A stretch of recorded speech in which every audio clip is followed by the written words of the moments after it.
Hello my dear friends, मैं गगन कपूर एक बार फिर से आप सभी का वेलकम करता हूं। आज हम बीकॉम ऑनर्स और बीकॉम प्रोग्राम जो दिल्ली यूनिवर्सिटी से स्टूडेंट्स कर रहे हैं उनके सेमेस्टर 1 में फाइनेंशियल अकाउंटिंग का जो सब्जेक्ट है उसकी आज हम आपके साथ डिस्कशन करेंगे। और आपके कोर्स का वन ऑफ द डिफ़िकल्ट या कॉम्प्रिहेंसिव चैप्टर जो है उसका नाम है ब्रांच अकाउंटिंग। कुछ स्टूडेंट्स ने बताया कि सर हमारे कॉलेज में ब्रांच अकाउंटिंग स्टार्ट हो गया है, तो ब्रांच अकाउंटिंग डेफिनेटली एक डिफ़िकल्ट चैप्टर है, तो इसीलिए उनको प्रॉब्लम हो रही थी। तो हम लोग दिल्ली यूनिवर्सिटी के लिए जो बीकॉम के स्टूडेंट्स होते हैं, बीकॉम ऑनर्स के स्टूडेंट्स होते हैं, उनको हम कोचिंग प्रोवाइड करते हैं। तो हमें ये रिक्वेस्ट आ रही थी कि सर हम आपकी कोचिंग ज्वाइन करना चाहते हैं और अगर आप हमें कुछ डेमो लेक्चर्स प्रोवाइड कर दें। तो वैसे डेमो लेक्चर्स तो हमारे बहुत सारे यूट्यूब पर अवेलेबल रहते हैं, फिर भी उन्होंने स्पेसिफिकली मांग की कि सर एक ब्रांच अकाउंटिंग का डेमो चैप्टर डालिए। तो आज हम आपके साथ डिस्कस करने वाले हैं ब्रांच अकाउंटिंग।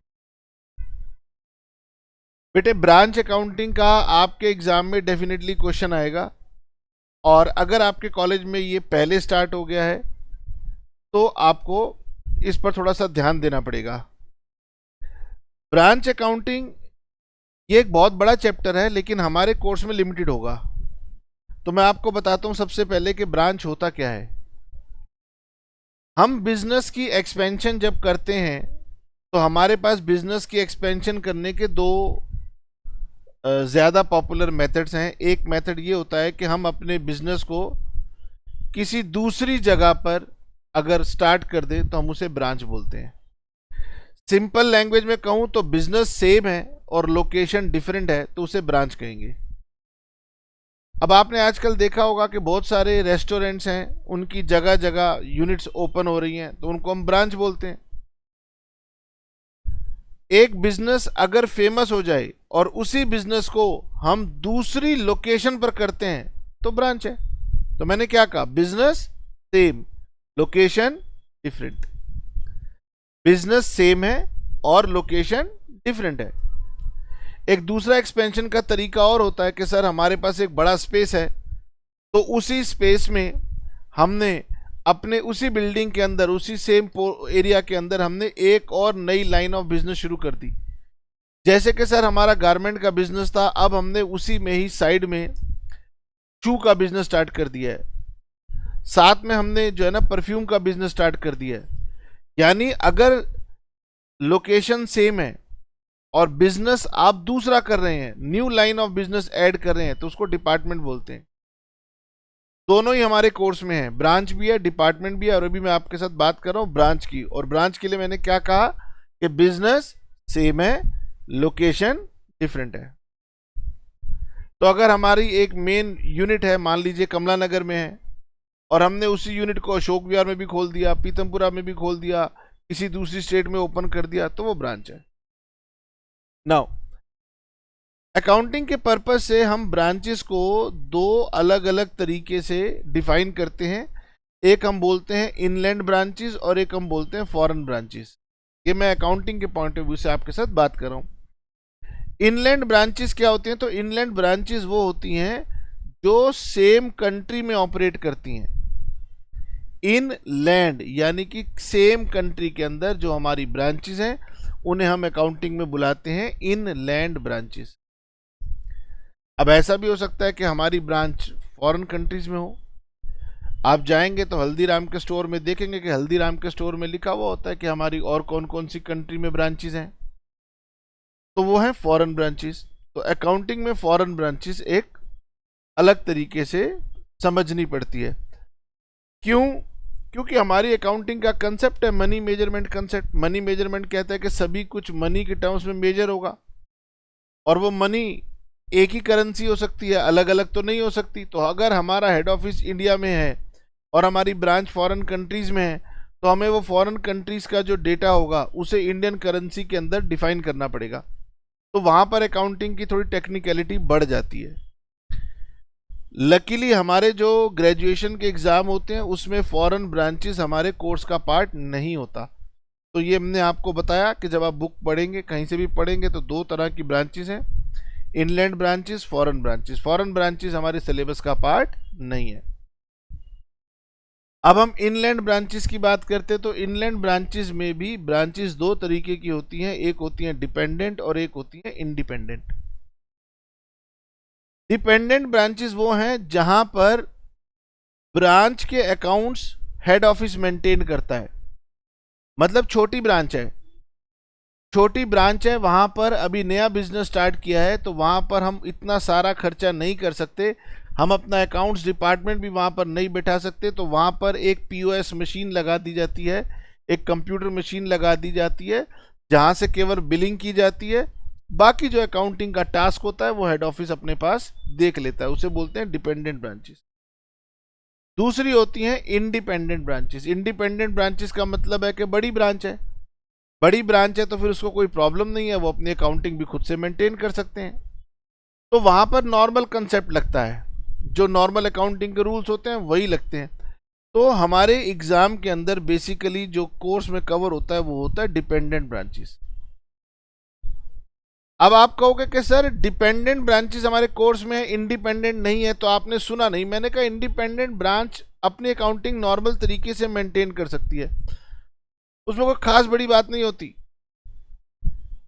लेकिन डिपेंडेंट ब्रांच में बिजनेस कहीं और चल रहा है लेकिन उसकी अकाउंटिंग हेड ऑफिस कर रही है, तो ये थोड़ी सी एक टेक्निकल बात है। तो जिन्होंने भी सिलेबस ड्राफ्ट किया उन्होंने कहा कि भाई डिपेंडेंट ब्रांच तो पढ़ाना पड़ेगा, तो वो पढ़ाइए, इंडिपेंडेंट ब्रांच डालेंगे तो बहुत बड़ा हो जाएगा, सेमेस्टर सिस्टम होता है ना। तो लकीली हमें एक अच्छी खबर मिली कि सर हमने केवल और केवल क्या पढ़ना है, डिपेंडेंट ब्रांचेस को। तो डिपेंडेंट ब्रांच एक ऐसी ब्रांच को कहते हैं जिसकी पॉलिसीज, जिसकी एडमिनिस्ट्रेशन, सब कुछ पूरी तरह से हेड ऑफिस के द्वारा नियंत्रित या कंट्रोल्ड होती हैं। इसमें मेन बात जो हमारे लिए है वो ये है कि इनके अकाउंट्स कौन मेंटेन करता है, हेड ऑफिस मेंटेन करता है। अच्छा, नाउ अब अकाउंटिंग करने के लिए हमें पहले बात समझनी होगी कि जो ब्रांच होती है उस ब्रांच में जो सामान होता है वो कहां से आएगा। तो ब्रांच के पास जनरली जो सामान होता है वो उसके हेड ऑफिस से आता है, नॉर्मली यही होता है। हालांकि ऐसा नहीं है कि सारा सामान हेड ऑफिस से ही आएगा, थोड़ा बहुत सामान ब्रांच कई बार बाहर से भी खरीद लेती है, बट मेनली जो आर्टिकल्स होते हैं वो हेड ऑफिस से आते हैं। अब हेड ऑफिस अपनी ब्रांच को सामान देगा, ब्रांच सेल कर देगी, और हमें यहां पर क्या करना है, हमें ब्रांच का प्रॉफिट या लॉस कैलकुलेट करना है। हमें तो ये सीखना है कि ब्रांच में प्रॉफिट हुआ, लॉस हुआ, कितना हुआ। नाउ हेड ऑफिस जब ब्रांच को गुड्स देगा, सामान देगा, तो वो दो तरीके की पॉलिसीज अडॉप्ट करता है। Methods of invoicing goods to the branch, head office में send goods either at cost price or at invoice price. एक तो बहुत सिंपल ट्रेडिशनल क्लासिकल तरीका है कि मैंने ब्रांच से कहा कि भाई ये सामान है, ये देख 100 रुपए का है और तूने इसको 250 रुपए का बेचना है, 100 रुपीज का 250 का सेल करना है। अब इसमें क्या होता है, इसमें क्या होता है, प्रॉफिटेबिलिटी हेड ऑफिस की बाहर आ जाती है और इससे बिजनेस चल नहीं पाता। दूसरा तरीका ये होता है कि हेड ऑफिस ब्रांच को जब सामान देती है तो उसके ऊपर प्राइस टैग लगा देती है कि भाई ये 250 रुपए का आपने बेचना है, प्राइस टैग लगा हुआ है। इसे बोलते हैं इनवॉइस प्राइस। तो ज्यादा बेहतर तरीका ये होता है कि हम हेड ऑफिस जो है गुड्स ब्रांच को इनवॉइस प्राइस पर भेजेगी, और इसमें प्रॉफिट कैलकुलेशन करने में हमें कुछ लोड की एडजस्टमेंट करनी पड़ती है, वो देखेंगे। पर हम शुरुआत अपने क्लासिकल तरीके से करेंगे कि अगर हेड ऑफिस ने गुड्स ब्रांच को भेजा और वो उसने कॉस्ट प्राइस पर भेजा तो कैसे होगा, इससे हम स्टार्टिंग करेंगे, फिर इसमें थोड़ा सा एडिशन करते ही हम इनवॉइस प्राइस के ऊपर आ जाएंगे। ओके, ठीक है। तो हमारा सबसे पहला टॉपिक जो स्टार्ट होता है वो ये होता है अकाउंटिंग फॉर डिपेंडेंट ब्रांचेस। इसका मतलब ब्रांच का प्रॉफिट और लॉस कौन कैलकुलेट कर रहा होगा, हेड ऑफिस कैलकुलेट कर रहा होगा। ये थोड़ा सा नया है आपके लिए। Dependent branch does not maintain complete records of its transaction. Dependent branch कहती है कि मैं पूरा अकाउंटिंग तो नहीं रखूंगी, हाँ लेकिन ज़रूरी रिकॉर्ड्स मेंटेन करके रखूंगी, छोटे मोटे रजिस्टर बना लूंगी जिससे कि आपको हम रिपोर्टिंग कर सकें। तो उनके हेड ऑफिस अपने आप अकाउंट्स मेंटेन करेंगे जैसे भी करना है, लेकिन हमारे लिए यहाँ पर सीखने वाली बात यह है कि यहाँ पर हेड ऑफिस के पास दो तरीके होंगे ब्रांच के अकाउंट्स को मेंटेन करने के। एक तरीका है डेटर्स मेथड और दूसरा तरीका है जो उससे थोड़ा सा बेहतर है, उसे हम बोलते हैं stock and debtors method. Debtors method छोटा है, स्टॉक एंड डेटर्स मेथड थोड़ा सा इलेबोरेटिव है। नाउ सर हमें एग्जाम में क्वेश्चन आएगा ब्रांच अकाउंटिंग का, तो हम कैसे करेंगे? तो यहां पर मैंने आपके लिए लिखा है कि अगर क्वेश्चन साइलेंट है तो जो मेथड आपको अच्छा लगे वो मेथड आप अप्लाई कर सकते हैं। अगर एग्जाम में लिखा गया है कि आपने किस मेथड से करना है तो फिर उसी मेथड से करना पड़ेगा, और अगर कोई मेथड स्पेसिफाइड नहीं है तो ये आपकी चॉइस होगी कि आप दोनों में से कौन सा मेथड यूज करना चाहते हो।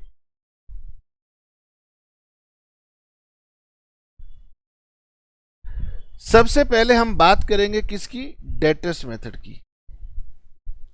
डेटर्स मेथड की हम बात करेंगे। डेटर्स मेथड में हेड ऑफिस क्या करेगा? मैंने आपको बताया हम डिपेंडेंट ब्रांच पढ़ रहे हैं, याद रखना, और डिपेंडेंट ब्रांच में ब्रांचेस के प्रॉफिट और लॉस की कैलकुलेशन हेड ऑफिस कर रहा है। तो हेड ऑफिस की कई सारी ब्रांच हो सकती हैं, तो हेड ऑफिस अपनी हर एक ब्रांच के लिए एक सेपरेट ब्रांच अकाउंट बनाएगा,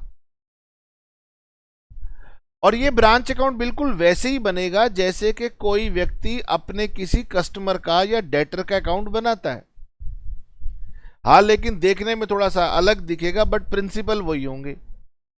अगर मैं ब्रांच का बिजनेस नहीं करता, नॉर्मल बिजनेस करता हूं सेल परचेज का, तो मेरे पास कुछ कस्टमर्स होंगे जिनका मैं अकाउंट मेंटेन करता हूं, जिन्हें हम डेटर्स बोलते हैं।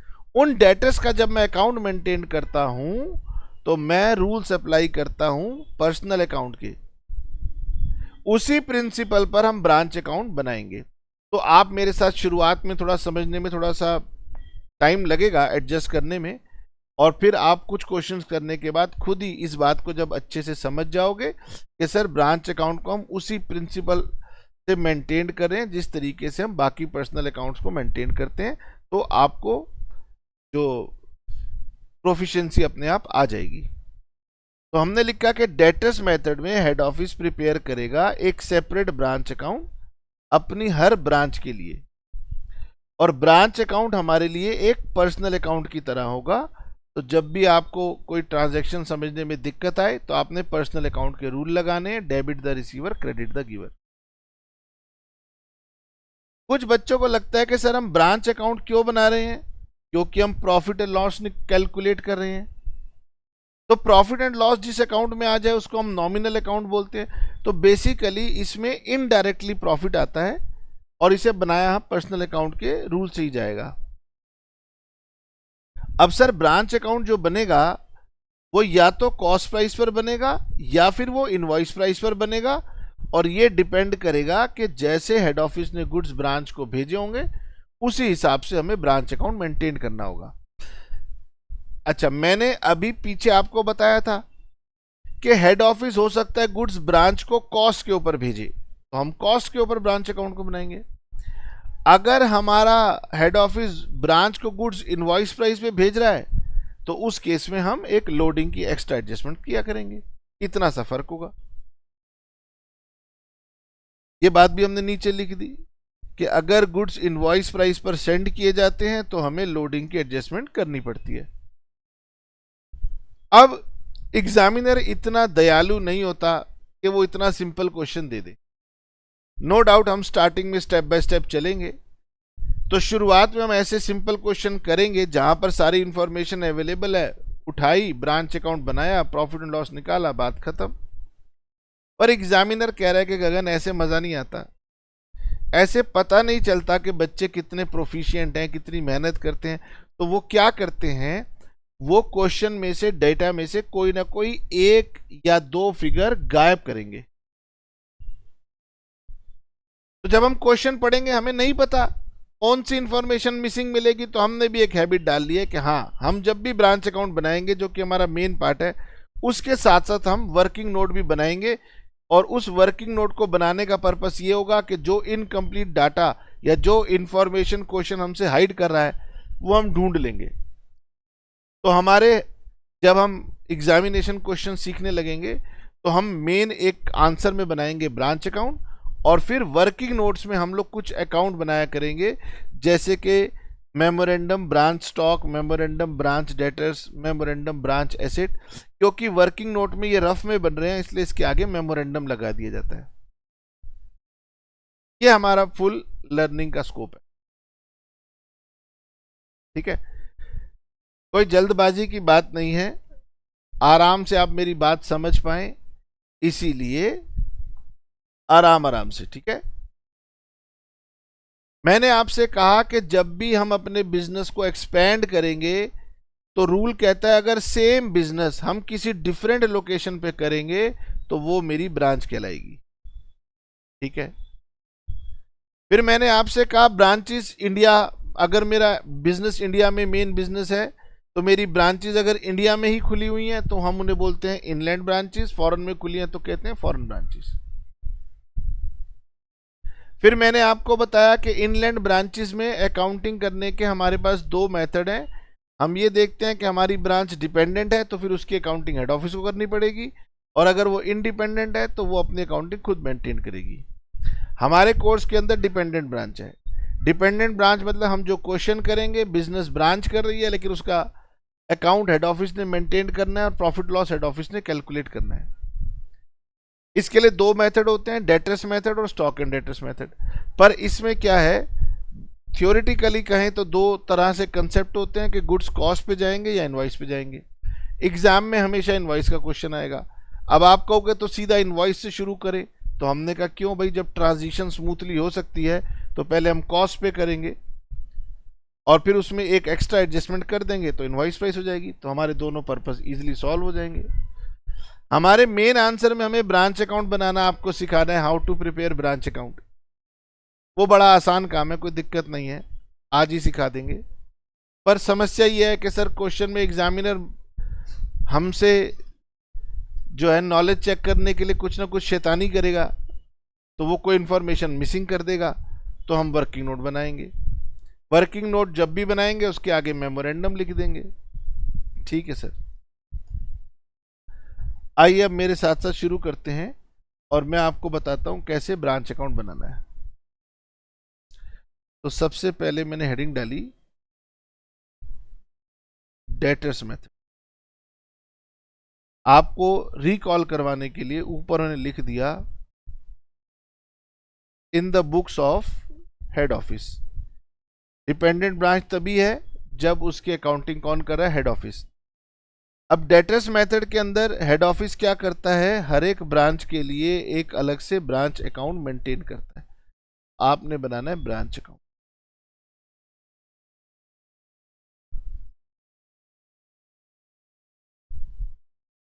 मैंने आपको यह भी कहा था कि ब्रांच अकाउंट आपने याद रखना है, it is a personal account. तो debit receiver, credit the giver. अब ये कौन कह रहा है, ये हेड ऑफिस कह रहा है। हेड ऑफिस कह रहा है अगर ब्रांच मेरे से कुछ रिसीव करेगी तो मैं ब्रांच अकाउंट में डेबिट कर दूंगा। अकाउंट कौन बना रहा है, हेड ऑफिस। किसका, ब्रांच का। तो अगर ब्रांच रिसीवर है तो डेबिट साइड पे दिखाओ, गिवर है तो क्रेडिट साइड पे दिखाओ। जब ईयर स्टार्ट होता है तो हेड ऑफिस कहता है कि मैं ब्रांच को कुछ एसेट पकड़ाऊंगा। बैलेंस ब्रॉट डाउन, जब भी ब्रॉट डाउन है इसका मतलब है opening balance of assets. Generally stock होगा, डेटर्स होगा, कैश होगा, और भी कोई एक आधा अगर आपको एसेट क्वेश्चन में गिवन है तो वो आपने यहां पर दिखा देना है। ठीक है, इसका लॉजिक ये है कि अकाउंटिंग ये कह रही है कि हेड ऑफिस ने जब ईयर स्टार्ट हुआ तो कुछ एसेट्स ब्रांच को दे दिए। थ्योरेटिकली ऐसा होता है, प्रैक्टिकली कोई एसेट इधर उधर जाते आते नहीं है। कहीं आप कहें कि सर फिजिकली जाएंगे, नहीं। ये हमारे अकाउंटिंग की प्रोसेस है कि बैलेंस कैरी डाउन होगा फिर बैलेंस ब्रॉट डाउन होगा। अच्छा, अब हेड ऑफिस ब्रांच को गुड्स देगा, तो वह यहां लिखेगा goods sent to branch. Rule बहुत ही सिंपल है। हेड ऑफिस कह रहा है मैंने ब्रांच को गुड्स दिए, तो ब्रांच क्या हो गई, रिसीवर हो गई। तो हम कहेंगे ब्रांच अकाउंट को डेबिट कर दो, क्योंकि उसने रिसीव किया है। क्या रिसीव किया, गुड्स रिसीव किए। अब ब्रांच कहेगी सर गुड्स तो मिल गए, अब मेरे यहां पर सेल अगर कम हुई तो मैं खर्चे कैसे करूंगी। तो ब्रांच को बोलते हैं चिंता मत कर, तुम्हारे को हम पैसे भी देते हैं। तो हम ब्रांच को कैश भी सेंड करेंगे। अब ये कैश क्यों सेंड किए जा रहे हैं, चाहे ये कैश आप एक्सपेंसेस के लिए सेंड करो, चाहे ये कैश आप उसे एसेट्स खरीदने के लिए सेंड करो, आपने तो सिंपल सा रूल लगाना है कि हमने जब भी ब्रांच को कुछ देना है तो डेबिट कर देना है, क्योंकि ब्रांच रिसीवर है। अभी आराम से मैं आपसे एक छोटी सी बात पूछता हूं। मैंने ब्रांच को 50,000 रुपीज का कैश भेज दिया। ब्रांच कह रही थी सर मुझे कुछ खर्चा करना पड़ सकता है। मैंने कहा बताओ कितना खर्चा करना है। कह रहे सर अभी अंदाजा नहीं है। तो मैंने कहा कोई बात नहीं, मैंने 50,000 रुपीज सेंड कर दिया। बाद में ब्रांच से रिपोर्ट आई कि सर हमारे पास तो 40,000 रुपीज का खर्चा हुआ। मैंने भेजा कितना था, 50,000, और ब्रांच ने खर्चों में कितना खर्च कर दिया, 40,000। तो दो फिगर आ गई, 50,000 या 40,000। ठीक है। अब आप जब ब्रांच अकाउंट बनाएंगे तो आपने डेबिट साइड में लिखना है टू कैश, हेडिंग यही आएगी टू कैश। मुझे यह बताइए कि यहां पर आप कितना अमाउंट शो करोगे, 50,000 या 40,000। अगर आपके दिमाग में चलेगा नॉमिनल अकाउंट कि यार हम प्रॉफिट निकाल रहे हैं, खर्चा तो 40,000 हुआ, तो आप 40,000 यहां पर लिखोगे, वो गलत हो जाएगा। मैंने आपसे कहा ब्रांच क्या है, पर्सनल अकाउंट, रूल क्या है, डेबिट द रिसीवर। तो मैंने ब्रांच को कितना भेजा, 50,000, तो आपने यहां पे लिखना है 50,000। सर खर्चा तो 40 हुआ, भेजा कितना था, 50, तो 10,000 बच जाएगा ना। अगर 10,000 बच जाएगा तो या तो वो ब्रांच मुझे वापस भेज देगी, सेंड कर देगी, तो मेरा नेट इफेक्ट 40 हो जाएगा। नहीं तो मैं ब्रांच के नाम पर दिखा दूंगा कि भाई तुम्हारे पास मेरा 10,000 रुपया कैश अभी बचा हुआ है। तो अपने रूल से हटना मत, debit the receiver credit the giver. उल्टा भी हो सकता है, मैंने 50,000 रुपए भेजे थे लेकिन ब्रांच मुझे कह रही है कि सर हमारा तो 54,000 रुपीज खर्चा आया है, तो 50,000 थे हमने दिखा दिए, तो 4,000 रुपए जो बच गए वो लाइबिलिटी बन जाएगी। जैसे एसेट होता है उसका ऑपोजिट लाइबिलिटी होता है। सर ये सारी बातें ये धीरे धीरे आएंगी, हम कोई एक ही क्लास में ब्रांच अकाउंट को खत्म नहीं कर देने वाले हैं। हम तो आपको ये बात समझा रहे हैं और 2-3-4 बार आराम से समझाएंगे। पहली कुछ क्वेश्चंस करने में आधी बातें आपको याद हो जाएंगी, बाकी छोटी छोटी बातें आपको 1-2 क्वेश्चन करते करते याद हो जाएंगी। ठीक है। तो हमने ईयर स्टार्ट हुआ, एसेट दे दिए ब्रांच को, हमने गुड्स दे दिए ब्रांच को, हमने कैश दे दिया ब्रांच को। ठीक है। अब ब्रांच को बोला भैया बिजनेस करो, साल भर बिजनेस चलेगा। अब ब्रांच कह रही है कि सर देखो कुछ सामान ऐसा हमसे तो बिक नहीं रहा। तो हेड ऑफिस कहता है कोई बात नहीं वापस भेज दो। तो यहां पे लिख देंगे बाय गुड्स सेंट टू, इसे बोलेंगे रिटर्न्स। अब आप ये मत लिख देना गुड्स रिटर्न्ड बाय ब्रांच, गलत नहीं है। अकाउंटिंग कहती है कि जितने अकाउंट के आप नाम बदलोगे उतने ज्यादा अकाउंट खोलने पड़ेंगे। तो हम लोग उतने अकाउंट क्यों खोले, हम जिस अकाउंट से हमने सामान भेजा था गुड्स सेंट टू ब्रांच, उसी अकाउंट में गुड्स भी वापस ले लेंगे। ठीक है। तो अगर मान लीजिए 2 लाख रुपए के गुड्स भेजे भी थे और वो 10,000 गुड्स रिटर्न कर दें तो हम उसी अकाउंट में ले लेंगे। तो जब मैंने गुड्स ब्रांच को दिए तो ब्रांच रिसीवर थी, डेबिट कर दिए। जब ब्रांच ने गुड्स रिटर्न कर दिए तो ब्रांच गिवर हो गई, हमने क्रेडिट कर देना है। अब यहां पर आएगा बाय कैश।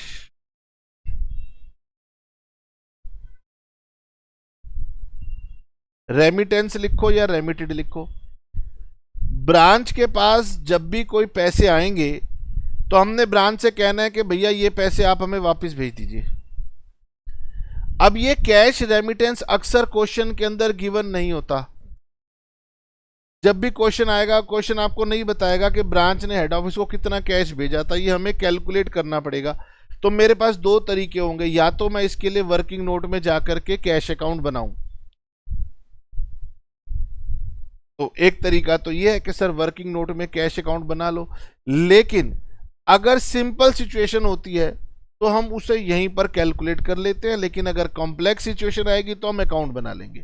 तो पहले हम सिंपल सिचुएशन की बात करते हैं। सिंपल सिचुएशन के अंदर मुझे ब्रांच कौन सा कैश भेजती है तो मैं आपको बता देता हूं। आपने लिखना है कैश सेल्स, यानी जो कैश से सेल्स हुआ, कैश सेल्स का पैसा आया, और जो कलेक्शन फ्रॉम डेटर्स हुआ वो आया। एक छोटी सी चीज और यहां पर एडजस्ट करवा देता हूं, जो मैंने अभी आपको एग्जांपल दिया था कि हेड ऑफिस ने ब्रांच को कैश भेजा था 50,000। ब्रांच कह रही है कि सर हमारा खर्चा हो गया 54,000, तो 50,000 तो हमने ये वाला दे दिया, 4,000 हो सकता है कि हेड ऑफिस कहे कि भैया जो पैसे आए उसमें से दे दे। अगर क्वेश्चन ये कह दे कि भैया ब्रांच ने यहां से कुछ एक्स्ट्रा खर्चा किया है, तो आप यहां से माइनस कर देना और फिर जो नेट कैश आएगा वो हेड ऑफिस को वापस भेज देंगे। क्लियर है? साल भर ये बिजनेस चलता रहेगा और ये जो बनाए जाते हैं ये पूरे साल की समरी होती है। इसके बाद में जब ईयर एंड हो जाएगा तो हम उनसे कहेंगे लाओ जो एसेट बच गए हैं वापस कर दो। किताबों में वापस करने, तो जो स्टॉक बच गया है वापस करो, अगर डेटर्स बचे हुए हैं वापस करो, अगर कैश बचा हुआ है वापस करो, कोई और एसेट है तो आफ्टर डेप्रिसिएशन जो वैल्यू आती है उस पर वापस करो। इस तरीके से आप दिखाओगे। अब समझिए, जो आपने ब्रांच को दिया, अगर ब्रांच ने उसको बढ़ा करके वापस किया होगा तो यहां पर एक आपकी बैलेंसिंग फिगर आएगी जिसे हम बोलते हैं general P&L account net profit balancing figure. ये आपका प्रॉफिट आ जाएगा। बड़ा सिंपल सा कंसेप्ट है ये, एक दो बार पढ़ेंगे रूल समझ में आ जाएगा। ठीक है, अब इसके अंदर क्या होता है, मैंने तो एसेट्स का एग्जांपल लिया, लायबिलिटी भी तो हो सकती है क्वेश्चन में। जो एसेट्स होते हैं लायबिलिटीज उसकी ऑपोजिट साइड पर आती हैं, तो यहां पर दिखा देना बाय बैलेंस ब्रॉट डाउन। अगर कोई ओपनिंग लायबिलिटी क्वेश्चन में हो तो यहां दिखा देना, और यहां दिखा देना टू बैलेंस कैरिड डाउन।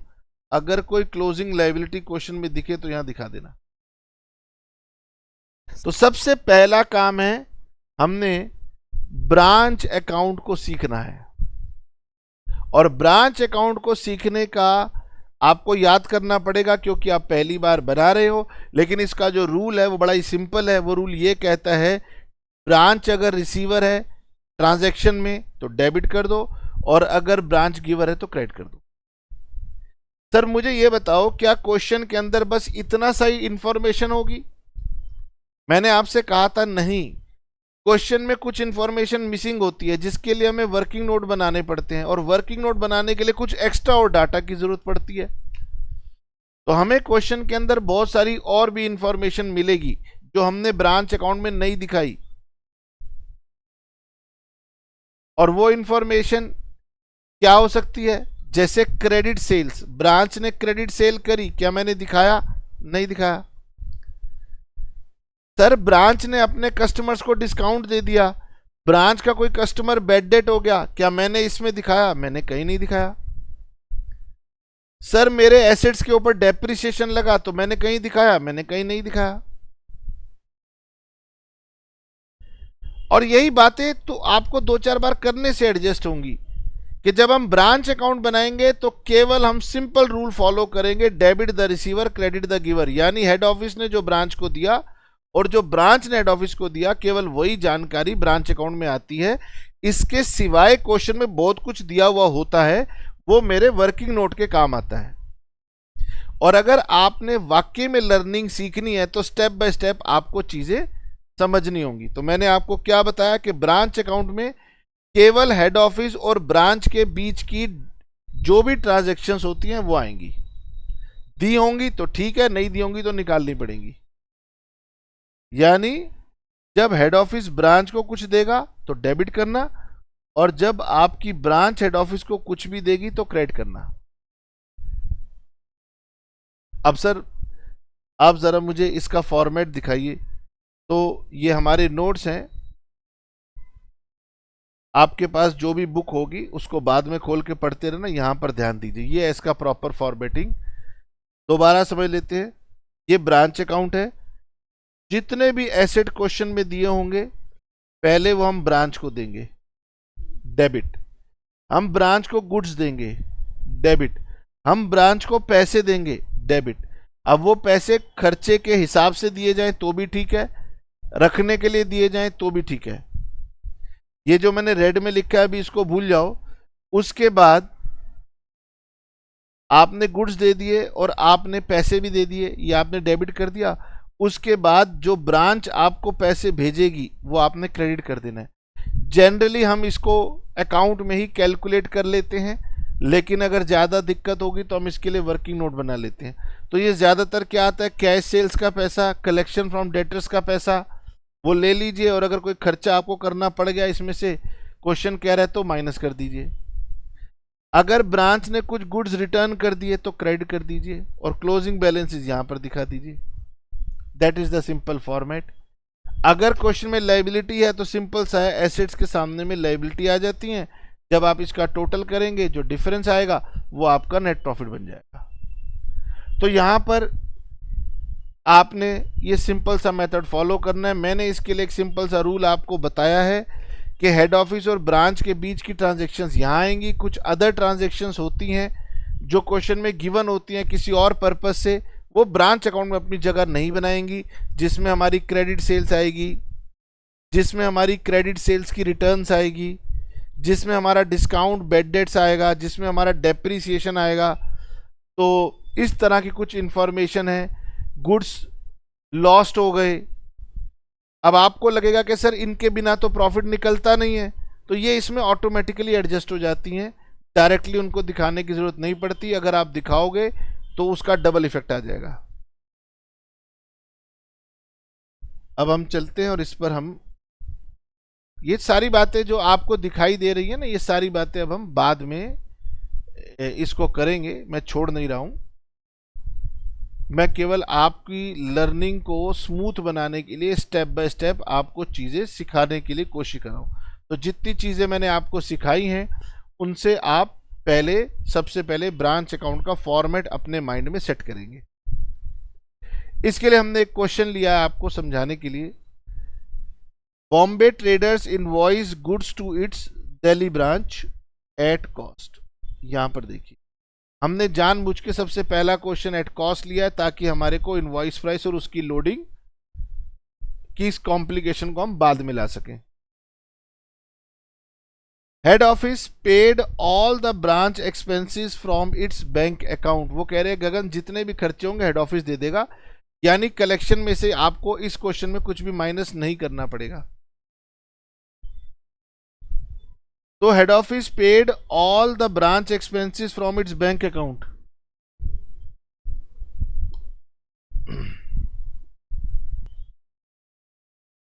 आइए, ये दिया हुआ है आपको, except petty cash expenses which were met by the branch. यानी मेजर सारे खर्चे हेड ऑफिस करेगा और जो छोटे मोटे खर्चे हैं वो ब्रांच मीट करेगी। All the cash collected by the branch was banked on the same day to the credit of head office। तो आपको कैश रेमिटेंस निकालने के लिए उन्होंने हिंट दिया हुआ है कि जो भी कलेक्शन आएगी वो हेड ऑफिस को भेज दी जाएगी, और भेजने का तरीका ये होता है कि हेड ऑफिस के बैंक अकाउंट में जमा कर दी जाती है। The following is the summary of transactions entered into bye the branch during the year ended this. अब पढ़िए ओपनिंग बैलेंसेस। मैंने आपको क्या कहा था कि हेड ऑफिस ये कहता है जब ईयर स्टार्ट हुआ ये बैलेंसेस एसेट्स मैंने आपको दे दिए, तो ये सब ब्रांच को रिसीव होगा ईयर के स्टार्टिंग में।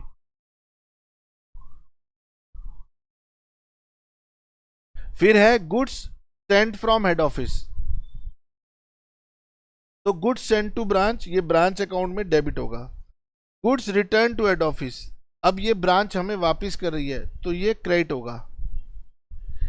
फिर आएगा कैश सेल्स, ये हमारी कलेक्शन निकालने के काम आता है। क्रेडिट सेल्स हमारे ब्रांच अकाउंट में डायरेक्टली किसी काम की नहीं है, क्यों? क्योंकि क्रेडिट सेल्स की जो ट्रांजैक्शन हुई है वो ब्रांच और ब्रांच के कस्टमर के बीच में हुई है। अलाउंसेस टू कस्टमर, ये डायरेक्टली हमारे ब्रांच अकाउंट के काम का नहीं है, वर्किंग नोट के काम का है, मगर अभी हम वर्किंग नोट बनाएंगे नहीं। डिस्काउंट अलाउड टू डेटर्स, ये भी ब्रांच अकाउंट के काम का नहीं है, ठीक है। उसके बाद ये लाइन शायद गलती से आगे, इसको हटाइए। उसके बाद बैड डेट्स, ये मेरे किसी काम का नहीं है। गुड्स रिटर्न बाय कस्टमर्स, ये कस्टमर्स ने ब्रांच को रिटर्न किए हैं, यानी इस घटना में ब्रांच और हेड ऑफिस इन्वॉल्व नहीं है, तो ये ब्रांच अकाउंट का पार्ट नहीं बनेगी। सैलरीज एंड वेजेस, अब ये लिखा था कि जो हेड ऑफिस है वो ब्रांच के खर्चे पे कर रहा है, तो इसका मतलब ये वाला कैश हेड ऑफिस ने ब्रांच को भेजा होगा, तो ये हमारे काम का है। रेंट हमारे काम का है, ये हमारे काम का है। कैश रिसीव्ड फ्रॉम डेटर्स, ये कैश ब्रांच ने हेड ऑफिस को भेजा होगा, इससे हमारे काम का है। फिर ये हमारे क्लोजिंग बैलेंसेस हैं, ये हमारे काम के हैं। बैड डेट्स हमारे काम का नहीं है। अब बनाएं, आइए जी, पहला ही क्वेश्चन है और मैं आपके साथ बनाने जा रहा हूं। In the books of Bombay head office,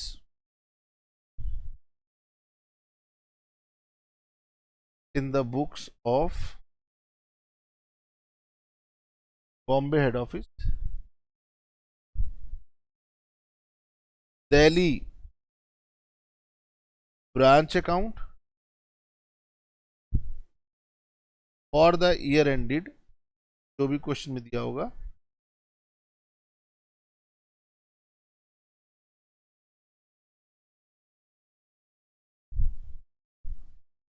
ठीक है। आपको मैंने जो जो बातें बताई हैं एक एक करके बता दूं। सबसे पहली बात कि ब्रांच अकाउंट में केवल वही ट्रांजैक्शंस रिकॉर्ड होंगी जो हेड ऑफिस और ब्रांच के बीच में हुई। तो अगर हेड ऑफिस ने ब्रांच को कुछ दिया होगा तो डेबिट करना, ब्रांच ने हेड ऑफिस को दिया होगा तो क्रेडिट करना।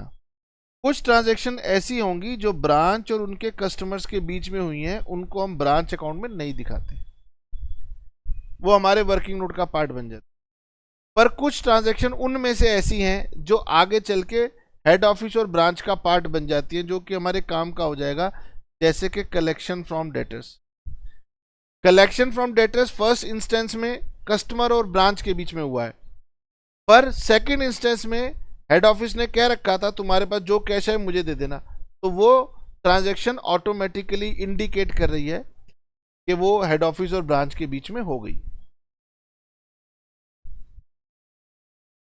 सबसे पहले मैं यहां लिखूंगा, पहले आप फॉर्मेट को याद करें, क्योंकि एग्जाम में तो हमें चीजें याद हो जाएंगी। अभी हमने सीखनी है, तो हम यहाँ लिखेंगे balance brought.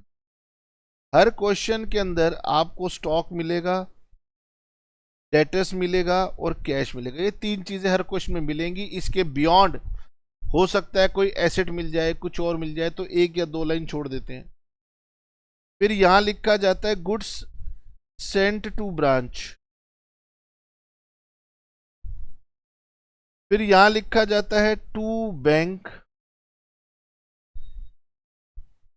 Cash sent for expenses. अब यहां पर एक्सपेंसेस की लिस्ट आ जाएगी। फिर यहां लिखा जाएगा by goods sent to branch, जो कि ब्रांच ने रिटर्न कर दिए गुड्स, वो आएंगे। फिर यहां लिखा जाएगा बैंक, यहां पर आएगी रेमिटेंस, जो कि ब्रांच हेड ऑफिस को देती है, और इसका हमें कैलकुलेशन करनी पड़ती है। इसके लिए हम कैश सेल्स और कलेक्शन फ्रॉम डेटर्स ये दो चीजें बेसिकली ले लेते हैं। उसके बाद यहां पर हम दिखा देते हैं बाय बैलेंस कैरिड डाउन। इसमें हमारे पास स्टॉक, इसमें हमारे पास डेटर्स और इसमें हमारे पास कैश। कोई मुझसे पूछे कि सर ये रटना है, तो मैं कहूंगा हाँ ये रटना है। कोई मुझसे पूछे सर इसका लॉजिक क्या है, तो मैं कहूंगा ब्रांच अकाउंट एक पर्सनल अकाउंट है और जिस ट्रांजैक्शन में भी हेड ऑफिस ने ब्रांच को कुछ दिया था वो डेबिट साइड पे है और जो ब्रांच से ली थी वो क्रेडिट साइड पे है। ओपनिंग क्लोजिंग बैलेंस का रूल ये है कि ईयर के स्टार्टिंग में हम एसेट ब्रांच को दे देते हैं और ईयर के एंड में हम ले लेते हैं। ये बात मैंने कई बार आपके साथ में रिपीट कर दी है, उम्मीद करता हूं कि आपको ये याद हो गई हो। यहां पर हमारी two general P&L account, net profit, balancing. आइए क्वेश्चन में से डेटा उठाते हैं। सर स्टॉक है 7000, इनर कॉलम में लिख रहा हूं। डेटर्स हैं 12600, कैश का बैलेंस है 200,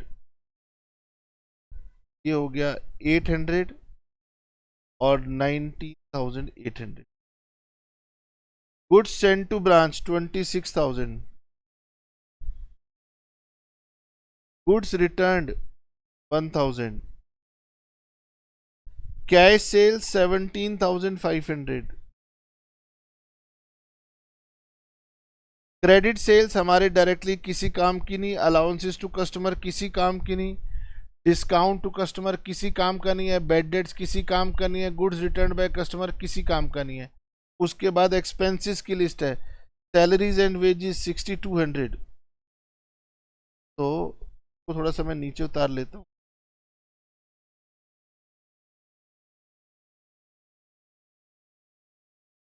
सैलरीज एंड वेजेस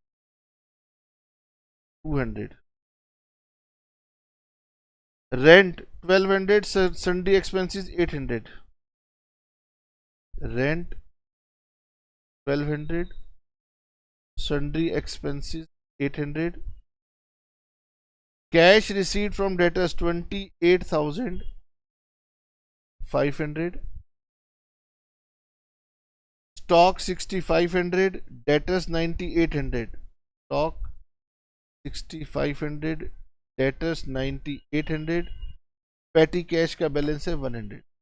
हमारे पास ईयर के स्टार्टिंग में कैश था 200, ईयर के एंड में हो गया कैश 100। इसका मतलब छोटे मोटे 100 रुपीज़ और खर्च कर दिए हैं ब्रांच ने और वो ऑटोमेटिकली एडजस्ट हो गए। और उसके बाद बैड डेट्स का बैलेंस हमें दिखाने की जरूरत है। अब सर ये कितना हो गया, ये हो गया 2000, 8,100। इसको टोटल कीजिए 000, 8 2 16, 1 कैरी 46। इसका टोटल करेंगे 8 and 5 13 and 1 14, कैरी 3,400। टोटल कीजिए पहले क्रेडिट साइड का 1000, 46,000 और 6,400, 63,400 माइनस 19,800 माइनस 26,000 और माइनस 82। ये नेट प्रॉफिट आपका बैलेंसिंग फिगर आ गया 9,400। ठीक है, तो आज हमने आपको बेसिक फॉर्मेट ब्रांच अकाउंटिंग का समझाने की कोशिश की है। अगली क्लास में हम इसकी और गहराई में जाएंगे कि अगर कोई मिसिंग इन्फॉर्मेशन है तो उसको कैसे निकाला जाए। तो उम्मीद करते हैं कि कम से कम आपको ब्रांच का फॉर्मेट समझ में आ गया।